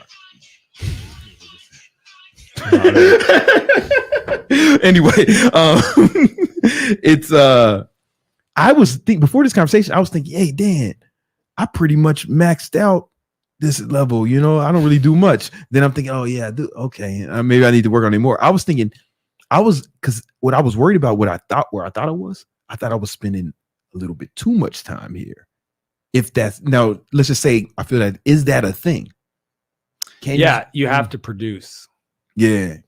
Some people spend too much time developing themselves. I'm not saying you, but early days, I call it shelf help. They're just in acquire knowledge, man. They're just like addicted to the personal development. They go to the seminars, they buy the courses. They're like, I'm reading this book, I'm reading that book. You actually have to translate the development into revenue. That's where the produce is. That's why for me, I wake up every day in the first 90 minutes to 2 hours, like early, is produce. Create something that is going to create leverage. Oh, that's funny, because I've been waking up the first like 2 hours putting it here. You saying that should be I produce. It should be here. Dude, I'm connected to my creator and I'm producing outcomes. I'm solving problems. I've got meaningful, like, you know, like at my level, I'm designing organizations. Right. I'm looking at companies. I'm saying, okay, what are we going to do in the first 100? We just bought this company. What's the first 100 days look like? That first 2 hours of my day is analyzing the business and designing the sequence for the rest of the team to execute, because that's my genius. Right. All you do. So you go straight to it, like before shower, all that stuff. Dude, I get up. Me too. I start working. Boom. I hit the ground. I work. Yeah. Right. Even my morning routine, I'd rather work out after. Usually I can get a good 90 minutes to 2 hours, and then I'll work out. Then I spend time with the kids. Then I get back to it. But the produce, like, I think, like, what happens is that the vehicle you're in could be capped based on the current structure. So it's going to require learning a different way to build it. Yeah. So I have a coaching company where I was the coach day one. Yeah. And then I executed the replacement ladder. This is why I know it works so well. Every company I buy, wherever the replacement ladder is off in that company, if they don't have an exec admin, first hire for the CEO. Like, we just work through the process. And today, I mean, we'll do multiple 8 figures in that company, and Dan is not involved. Like, SaaS Academy, that's why you the GOAT, man. And knows this. Like, what do I do? One call every 2 weeks now. My vision call, it's 90 minutes, and we only talk 18 months into the future. And I have great leadership in place. And I go to the events. My next event's coming up in Austin. I'm on stage for 40 minutes in 2-day event. They don't really even need me. That's why you the GOAT. But I'm like, can I please get on stage? Like, I want to talk to the people. Like, I love what I do. Mm-hmm. And that's why I've had to spend more time. Well, not had to, but I chose to spend more time on social media and media to allow my knowledge to go in other ways, because before I would just pour into my clients. You consider this the fill, invest, or produce, like what you're doing right now? Which one do you consider? This one I would say is underproduce. Is underproduce. Okay, so when I'm doing this, I'm in produce. Yes. Okay. But if you max out your production, then you got to go learn how to amplify it. How to amplify it. Yeah. So me and Sam produce, but if the numbers were the same 3 months in a row, we got a problem. Yeah, then you got a problem. Because I'm not growing. And then it's like, okay, let's go fill. Like, who do we need to hire? What are the coaches? What is the group? Like, my executive teams have coaches. I pay for their coaching. I pay for their mentorship. 100%. I got to invest in the people. Yeah. You build the people build the business, man. Like, you got to invest in the people. You have 100%, to. Yeah. The people, I'm like, hey, you got a CRO that's not performing. Who's this coach? Well, why would I hire a coach for? Dude, you hired me to coach you. You don't have anybody for your guy, and he's the guy that's responsible for 20 million in revenue, and you don't have anybody that he can lean on. And if you don't, you can build that for them. So like I have marketing leaders where I build their own little mastermind. I go and recruit my friends, like, who's your marketing guy? Pull them together, have them do a mastermind. There's different ways to support the team, but the philosophy is at scale, your job is to build the people build the business. And you got to just pull yourself. If you want to play this game, some people, if you're happy where you're at, then that's cool. So this is what we're talking about. It's like, oh, this is like the next level. It's building the machine that builds a machine. Elon Musk says building a prototype is easy. Building a production machine to build the prototype is 1,000 times harder. Okay. So the first buyback loop, the meta loop, is building a business that produces profit. Yeah. That's the first thing you got to do. Yeah. And that can be $100 million a year business. Mm-hmm. But what we're trying to do now is build the machine that builds those. That's what I talked to Layla Hormozi about. Yeah. She is one of the few people that I absolutely like have all the time in the world for in regards to operations. Like it's not about even building the business. It's how are we building the systems that build the businesses. Isn't that crazy? How do I build the talent acquisition team, my marketing teams, my sales teams? It's like a whole different level. Totally. I remember one time when I was younger, I was watching this reality TV show. It was a restaurateur in New York. I forget his name. You probably know his restaurants, but he had like 26 restaurants. And when he would buy a restaurant or partner with a chef, he would bring in his team. So he had his head of hospitality, his head of real estate, his head chef, and they as a team would go in and fix the restaurants. But he wasn't in the restaurant. He was building the machine that builds the machine. He managed. Oh my God. That's like a different way of that's thinking. What Richard Branson does. I never really thought about that level of business. You have a machine. Cool. Mm-hmm. What if you had 5 of those? Yeah. You need to be up here with these people designing the systems that these people execute. A machine that builds machines. So my head of people manages people across the organizations. And it's shared resources and best practices. Wow. Yeah, because that's how you scale. That way you can like learn something in one company and teach it to another. Yeah. Think about your clients. They all benefit from this concept. You built the machine for them to build their machines. Yeah. So you already get the concept. We're doing it. Yeah. In that go one level above. That's where you got to invest in those skills to then produce at that level. Oh yeah, I did it because I built my personal training machine, made millions. Then I started teaching other people to do it. And I have clients who've made millions. Nailed it. Now I got to go up another level. Own businesses. Now I'll go up another level. Yes. How does Brandon own businesses? Yeah. With an S, plural. Yeah. That's how you take and you make your buyback rate worth 30,000. Okay. Here's the thing. And I'm not arguing with you. Devil's advocate. I want clarity. Yeah. I remember it was 2019, and it was like, I remember it was Christmas Day, and Hormozi called me, right? Alex Hormozi, and we were having a conversation. He had a different company before, and he wanted Gym Launch. He had Gym Launch, but it was Prestige Labs stuff. Yeah, he wanted me. We were helping on we were doing some stuff together with Prestige Labs, like a JV thing. Yeah. And one of the questions he asked me, he said, "How much money you make last year?" And I was like, "Oh man, we did about 2 million. And I'm thinking it's good. Remember, I'm a kid from Chicago. I'm thinking I did good." He said, "Yeah, we made about 30 million last year." And I was like, "Oh shit, yeah, it's another level. It's another level." They don't realize when your income that you thought you'd make a year. Yeah. Like, dude, I love my dad. I don't know. It's kind of weird to say, but like there was a point where my monthly income was more money than my dad ever made in his whole life.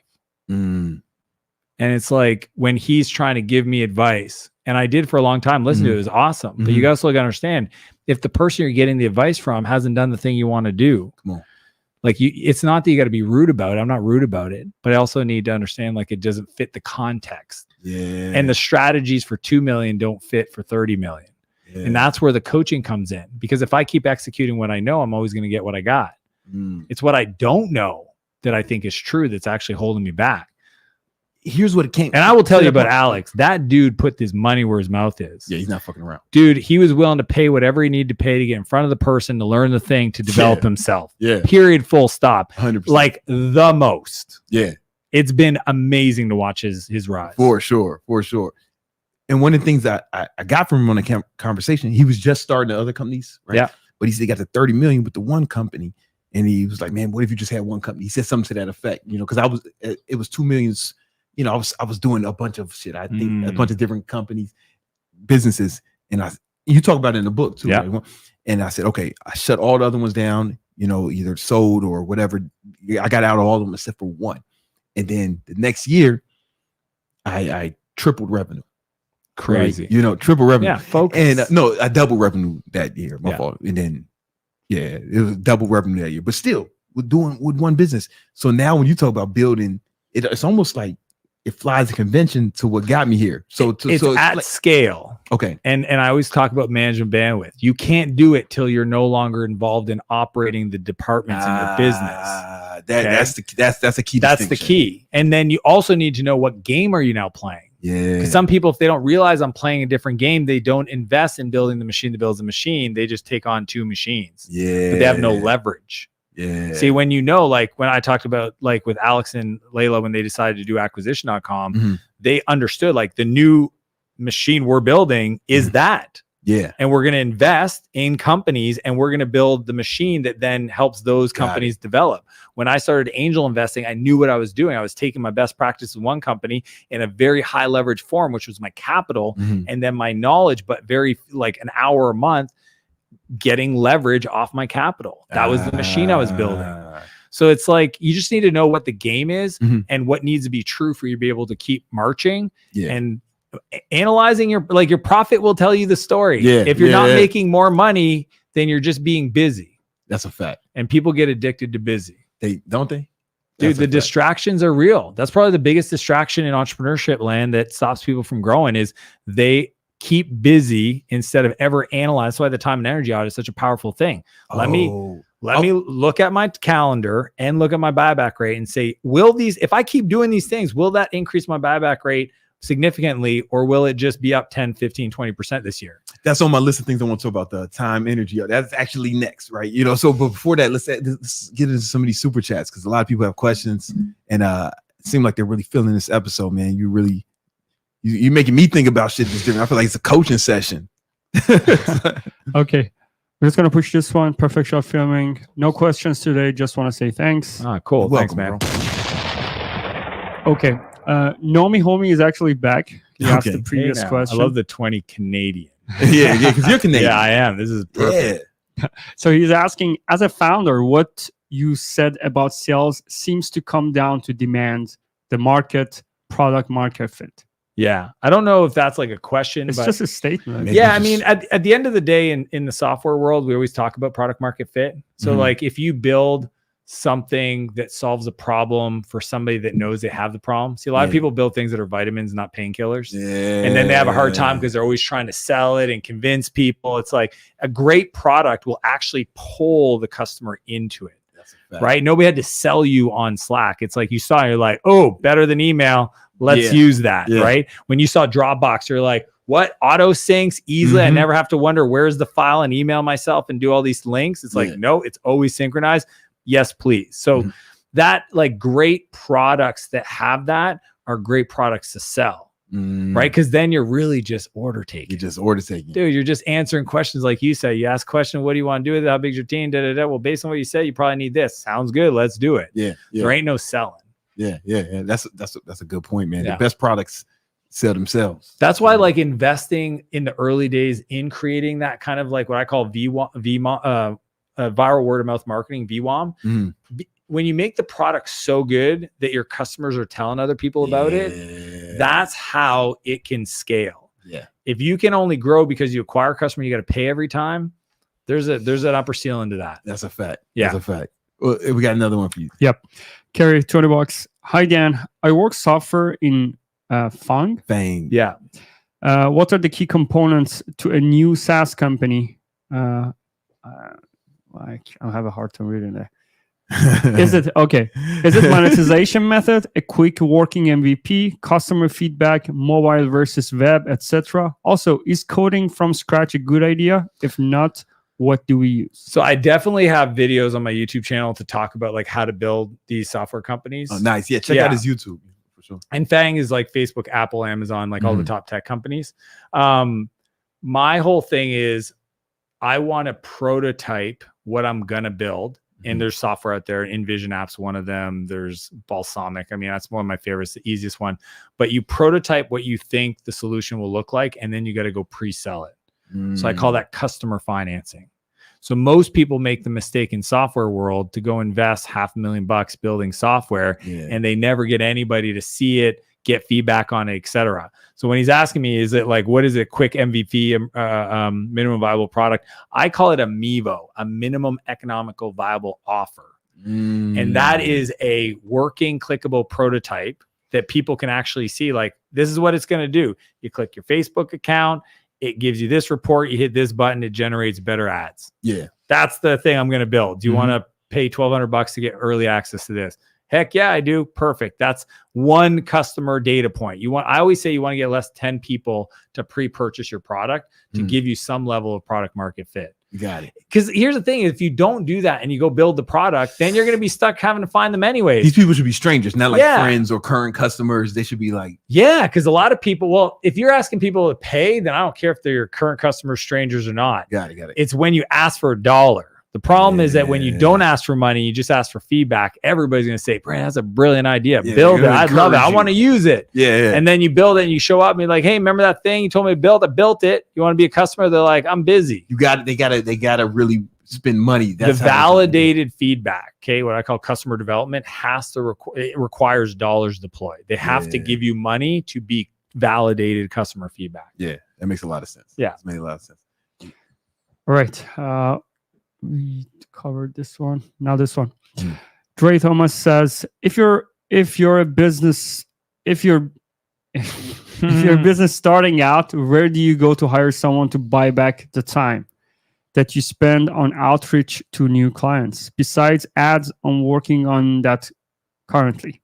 This might be a dumb question. Is that where he should start? Yeah, that's the thing. It's not a dumb question. It's just, if you're starting off and you don't have enough customers, then paying somebody, like, you didn't earn it. Dude, you probably know this, man. You talk to people and they read a book and they go, I need to hire an integrator. You ever heard this term? Yeah, I need to hire somebody to run my company. I'm a visionary. I'm not an integrator. And I'm like, dude, you only make $300,000 a year. You didn't earn the right to hire somebody to run your company.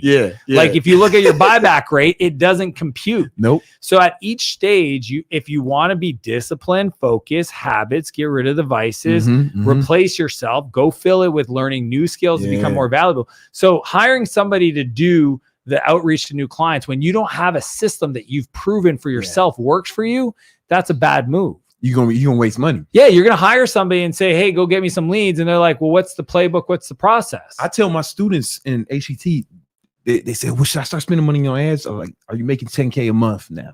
No. Well, then, like, you haven't proven that you know how to sell, because now you're just going to burn money. You're going to bring in, because those leads are going to be harder to sell than your organic lead. And if you can't sell your organic leads, you ain't selling the new ones. But then if you're making at least 10K a month, all right. What you just said is what I was just saying. You've proven product market fit. Yeah. Right. You've proven you can take attention and translate it into revenue. Exactly.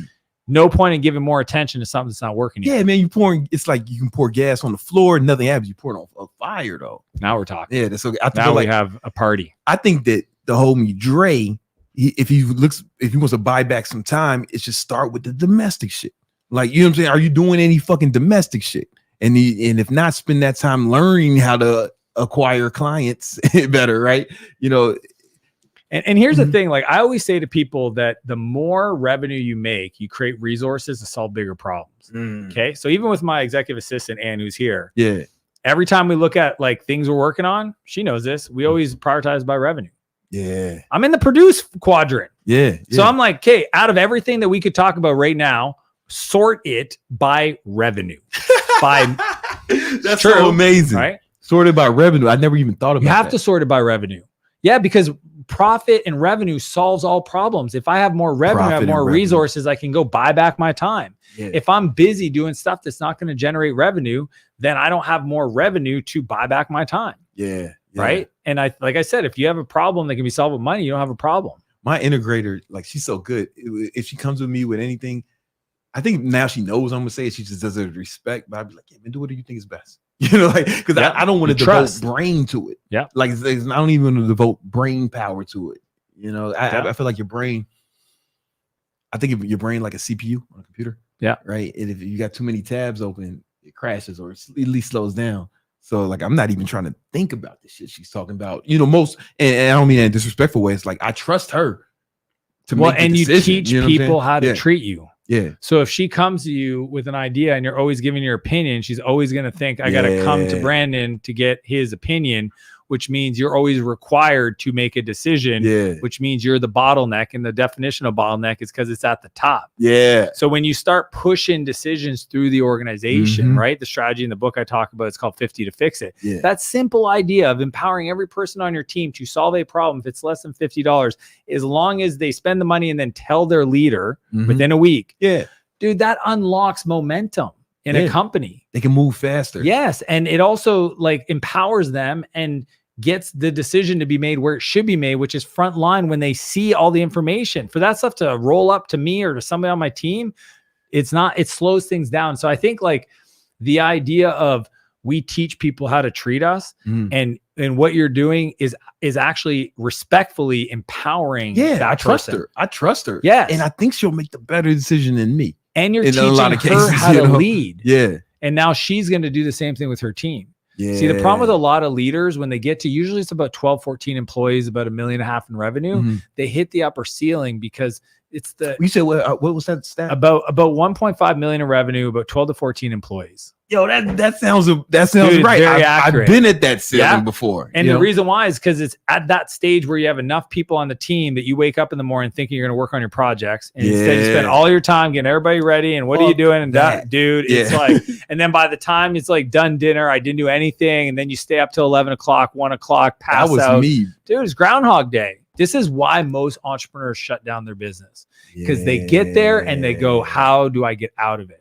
Because they've created so much, they're actually revenue generating. I remember being at that ceiling, and I used to fantasize about like quitting this shit and going and selling these. Dude, you just think easy. You know what I'm saying? Yeah. I'd rather just get paid. What can I sell for the most amount of money to get the biggest check with the least amount of responsibility? Yeah. Because it's just like, give me the leads, I'll close them. I remember it was at that $1 million mark, man. Yeah. I remember you and about 14 employees. Yeah, that makes tons of sense. Yeah. That's right. Then when I got her, that's when the game changed. Yeah.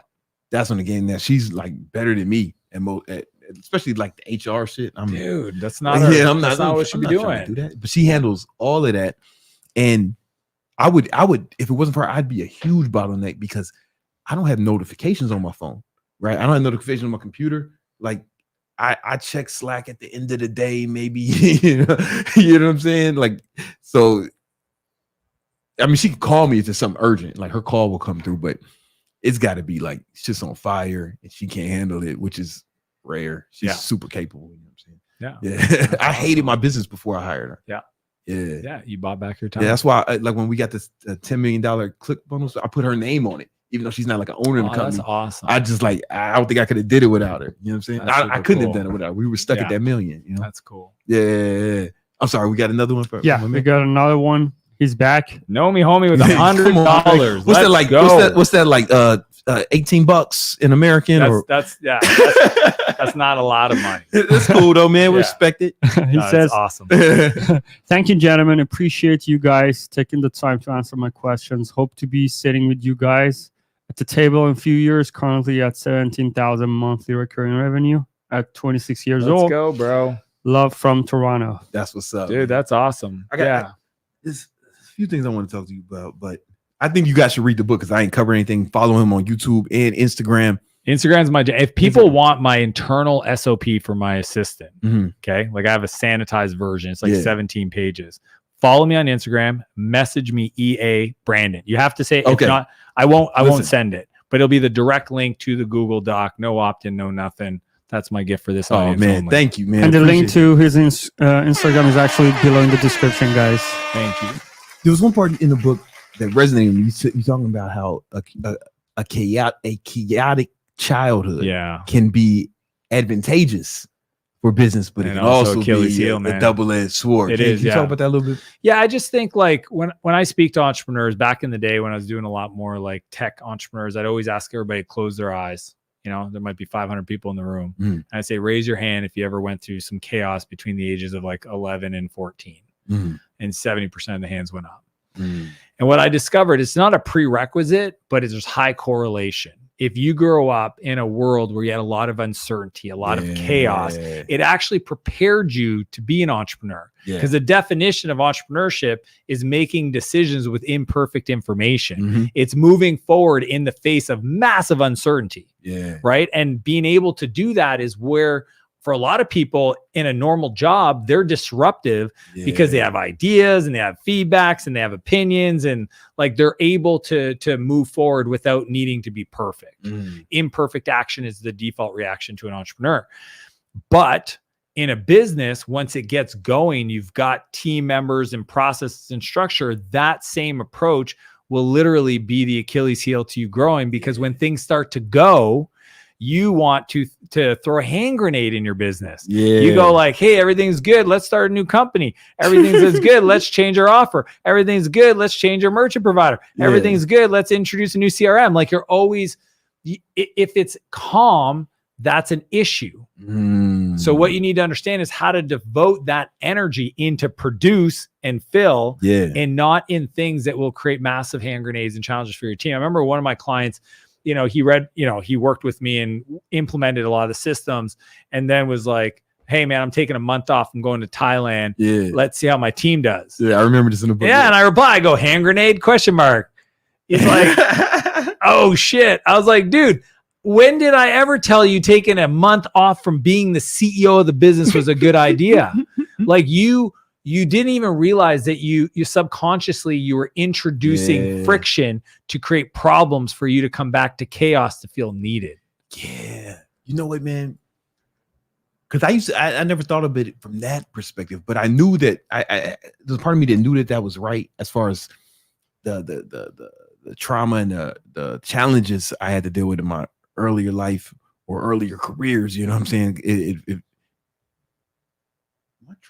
They talk. Okay, my fault. It's my fault. No, it's okay. I thought it's like I'm hearing voices. It was the echo. No, it's okay. You're fine. Yeah. Now that I just thought something on. All right, but that early trauma and some of the stuff I don't want to talk about that I was involved in. I knew it was an advantage in business because it left. For one, a lot of people are scared to do things. It's difficult. They find it. And I never really had that.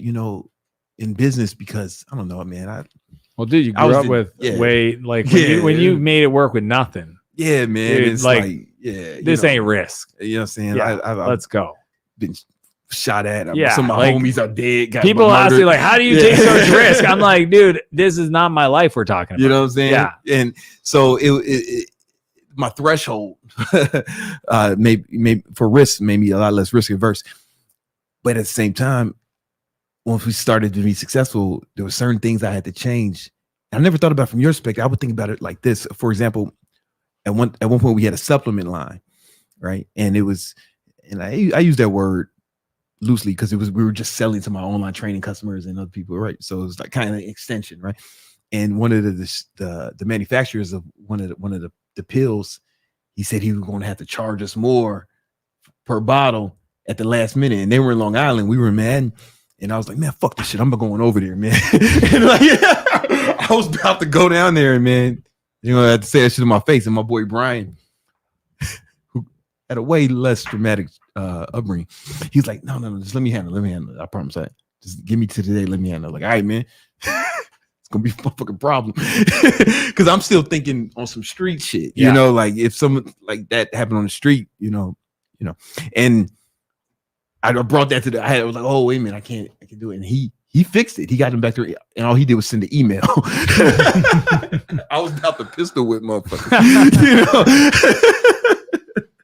And but I never thought about it where they sabotage the business. Yeah. Would you consider that a hand grenade, or is that something else? Hand grenades is self-sabotage. Self-sabotage. Yeah. When I tell people when they hit the pain line, Mhm. okay, oftentimes they either want to sell the business, they either stall, right? I don't want to grow anymore. I made more money last year working half, or they sabotage.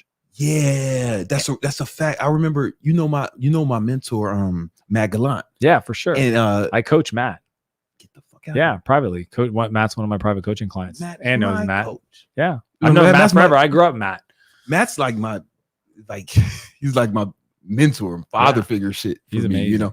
And anyway, he was in New York, and we just had dinner. We was talking, and I was like, man, I was at the pain line, and I was like, man, I used to have all these ambitions of making all them, but now I just kind of just want an easy business. I just want to chill. And he said, he kind of explained to me that, in not so many words, he said a lot of the same stuff you're saying. Yeah, I mean, these are those moments in business where we're tested. Yeah. At each stage, right? It would be easier to reduce. It would be easier to go back. It would be easier to shut it down, do something else. You're just going to take you with you to the next thing. Fact. Like, come on. Like, people don't realize it. It's like, I either deal with this now or I deal with this later. I just don't want to waste the time. So anytime I feel angst, and it happens to me, even at my level, I'm expanding, I'm growing, I'm doing this. I go, look, I can either push through this, right? I believe our capacity is expanded at our extremities. It's where we push is where our opportunity is. Some people, you hear this all the time. It's like, I'm overwhelmed, I'm stressed out. And then they decide to take the next day off. You're like, no. That's not the game we signed up for. Yeah. It's actually at that moment where you push that you get the privilege of growing. It's like lifting weights. Totally. You go to don't stop. Yeah, man. Literally, my coach said that the other day. We were training. He's like, I wanted 15, but if it was me, I know what I would do. And I was like, you want 18? I'll give you 18. And I went 19. Yeah, so dude, I almost puked on the floor, but that was where I got my game. Where the growth comes from. That was it. It is in those last 1 or 2 reps that the growth comes. And right now we live in a culture of people that when they feel pressure and noise and anxiety, I don't feel like going to that meeting. What are we talking about? Your feelings. You made a commitment. You show up. Oh, hey, sorry, I'm gonna have to reschedule that. No, go. Like you're eating away at your self-confidence and your self-worth every time you do that. So I love reminding people that our capacity is expanded at our extremities, and you need to find out where those are. And in that moment, don't throw a hand grenade. Learn to feel that you felt that, and call your team and say, hey, this is how I'm feeling. What do you think I should do? Your buddy Brian, he's like, hey man, I got it. Yeah. Okay. Yeah. Now it's like, hey, when I feel this way, get curious about it. Yeah. What's coming up for me? Where are these emotions coming from? What is this pointing towards? Because if we work through that, dude, that's how we unlock our next levels. Yeah, no, that's what happened with me when Matt, coached me through that, and I hit another level, right? Right after that, and that's wild that you coach Matt. Yeah, we grew up in the same hometown, dude. You are the GOAT. Because Matt was I remember I was doing under $1 million a year, and I paid Matt to coach me. Right, because I knew him from my first mentor, Elliot Holst, when he used to work with Elliot. I remember Elliot, and then YouTube. Because they used to work together. They were partners. Oh, I didn't know that. Oh, you know that? And then I coach, Dave Ruel as well. Yeah, Dave? I know Dave. I coach Dave. Oh, shit. Yo, man, this guy's, listen. I have a lot. I mean, dude, in the program you're in my elite program, we have Cameron Harold. I mean, literally some baller, Taki Moore, a bunch of people. They're all in there. Oh, shit. Yeah, because there's very few people that have built a coaching company and actually built it to a business that doesn't require them anymore. Yeah. I now have an asset. Yeah. If the business can run without you and make profit every year, that's what Gym Launch was for Layla and Alex. You now have an asset that's worth something. As soon as you go from active income to personal net worth. See, that's the game a lot of people don't realize. Most people are still playing the active income game. They're not playing the personal net worth game. The personal net worth is based on your assets value, the equity value. So when you start going from active income to equity value, dude, you can have a business doing $1 million a year in profit, but if it requires you, it's not worth a lot to anybody else. If you have a business doing $1 million a year in profit and it doesn't require you, it might be worth 3, 4, 5 million on your balance sheet. Yeah. Okay. Learning how to do that. That's what I always say. I don't build a company to sell it, but a company that I could sell is a fun company to run. Yeah. Yeah. That's what we do. Listen, guys, I want you guys to follow my man Dan on Instagram. We say, and they get They got to follow me. That's the only thing I ask. Follow him and on then Instagram. message me, mention your name, EA, and the team will send over my my internal doc. Yeah. So go grab that. Make sure you read the book. You see, some people. I'm sure there's been somebody who's had you on and hasn't read the book, but I fucking studied this motherfucker. You know what I'm saying? This is, and thank you so much. He also gave me an autograph copy. Signed Sure, copy. Man. No small plans. Appreciate that. I mean that. Appreciate that, man. And let's go. Like I'm telling you, man, this dude is the GOAT. Like the Hormozi family, when he got coaching from him, I just found out that my mentor gets coaching from him, right? And he coaches me. So listen, this dude is the real deal, man. We lucky to have him, man. Thank you so much, brother. Dude, it's an honor. I appreciate you. We do this every Tuesday and Thursday at 7-ish Eastern Standard Time. All right, y'all. Peace.